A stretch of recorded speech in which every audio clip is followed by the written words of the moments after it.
മക്കളമാരെ നമ്മുടെ മലയാളികൾ എന്താ ചെയ്യുന്നത്? ഏഹ് ഒരാൾ ഒരാളുടെ ജീവൻ പോയാലോ അല്ലെ വെട്ടും കുത്തും കൊലപാതകങ്ങളും ഉണ്ടായാലോ ഒരു 2 ദിവസം അല്ല 4 ദിവസം അയ്യോ കഷ്ടമായി പോയി അങ്ങനെ ചെയ്തല്ലോ എന്ന് പറയും.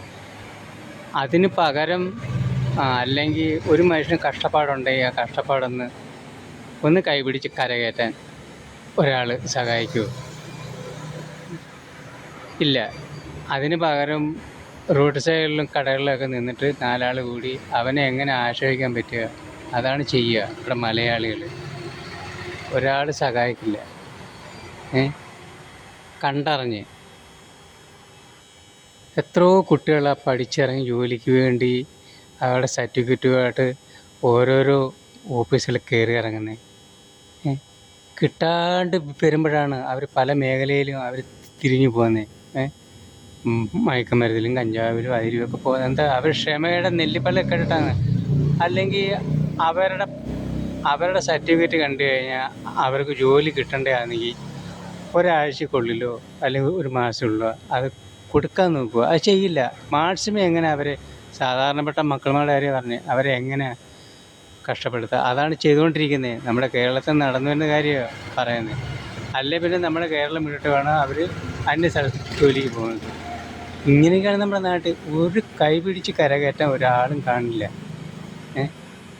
എന്നിട്ട് എല്ലാവരും വലിയ വലിയ പ്രസ്ഥാനങ്ങൾ പറയും. നമ്മുടെ കേരളത്തിൽ നടന്നു വരുന്ന കാര്യങ്ങൾ ഇതൊക്കെ വളർന്നു വരുന്ന മക്കളവർ മനസ്സിലാക്കണം.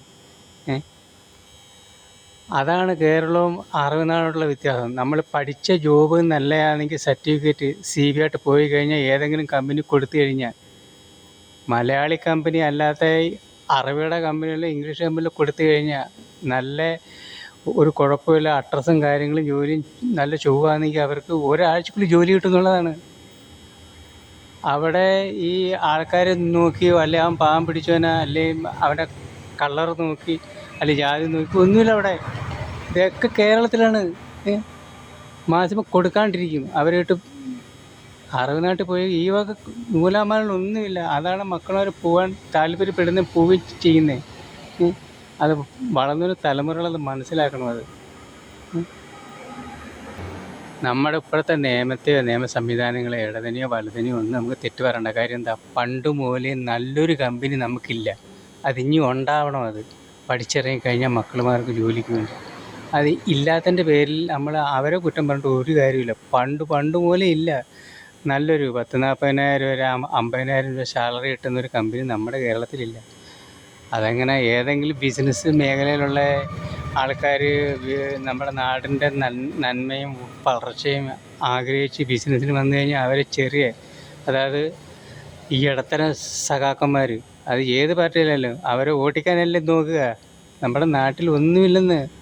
എന്തെല്ലാം കാര്യങ്ങളാണ് നമ്മുടെ നാട്ടിലേക്ക് വേണ്ടത്. നമ്മുടെ മക്കളുമാർ വളർന്നിറങ്ങി കഴിഞ്ഞാൽ ഒന്നിനും കഷ്ടപ്പെടാണ്ട് സാധാരണപ്പെട്ടവരുടെ കുടുംബത്തെ ജീവിതം പറയുന്നത്.